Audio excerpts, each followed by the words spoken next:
Stretching 2,400 kilometers across Algeria, Tunisia and Morocco, the Atlas Mountains separate the Atlantic from the dry, harsh climate of the Sahara.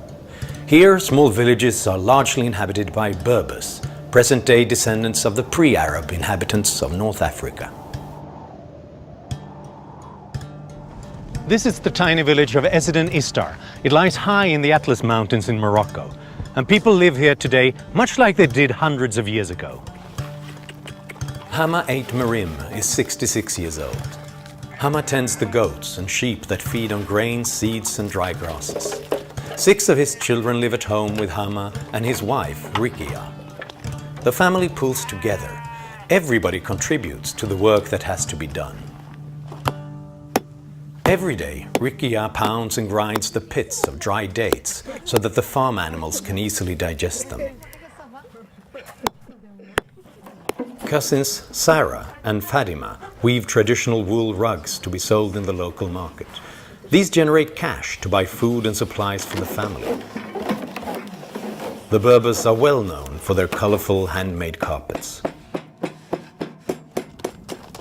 Each day, cousin Muhammad rides to the well to fill jugs of water for drinking, cooking and washing. The eldest sister, Safia, walks miles through the desert every day to collect firewood for cooking. There are no trees in this part of the Sahara, only dry bushes and brush. It is essential fuel for the family, although collecting it is contributing to the devegetation and expansion of the desert. The women of the family prepare the meals, grinding wheat and sifting flour for bread. A stone room keeps their food cool during the hot days, and a weekly trip to the market supplies the family with fresh vegetables. Bread is a staple of the Berber diet. It's cooked twice each day in a cast iron pan over an open flame by Aunt Fatima. 10-year-old Keltouma, Hama and Rikia's daughter, attends school with her cousin, Hassan. It is a short walk from the village to the one-room schoolhouse. The children in this classroom range in age from 6 to 13 years old. There are 11 boys and 4 girls. If they're lucky, some of them might go on to high school or even to college. Late in the day, school is over and the children walk together back up the hill to their houses.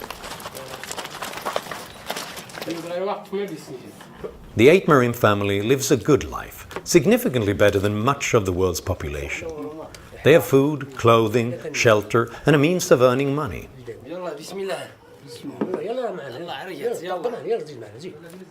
But when the sun sets and the animals are safely tucked away in the courtyard, there is something no one in their village has: electricity.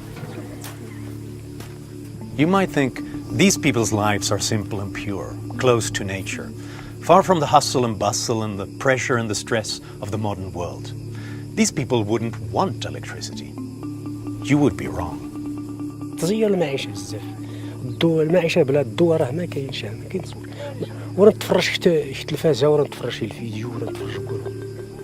The impact of not having energy relates to medication, to medicine, storage of medicine, related to water purification. It also relates to agriculture. If you have energy, you can pump water for drip irrigation and so forth.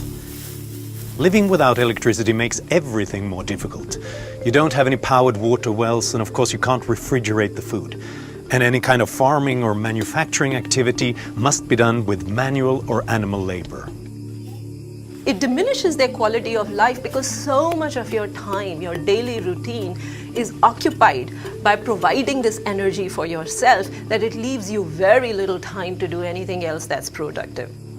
These countries remain poorer, and when they remain poorer, they then have less money to invest in other environmentally conscious activity. But life goes on. They still have to have light at night, and they still need to cook their meals. The family owns 2 gas-fired lamps. One in the main room where the family sleeps. The other is in the cooking area, where it casts a light on one of the gravest problems of living without modern sources of energy: Almost half of the world's population cook food on open fires indoors, usually with wood or animal dung, because they don't have electricity or gas. This results in respiratory illnesses, and it is a major global problem. The World Health Organization estimates that in Africa, indoor smoke from solid fuels are responsible for around 500,000 deaths every year.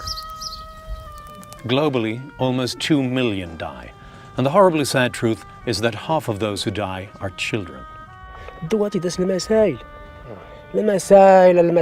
اللي قامن الضوء يوري الضوء حلا الضوء تتعلم كان الشرجان تتسكرت فلاطه تضوي تقول له المنطقه انت يمين في بخير ولا خير تتسوي تمن سلبونبا تتسكرت الدوش تتسكرت والكم كلشي مزيان ويوليني يقول الضوء ما تيسكر تشمعت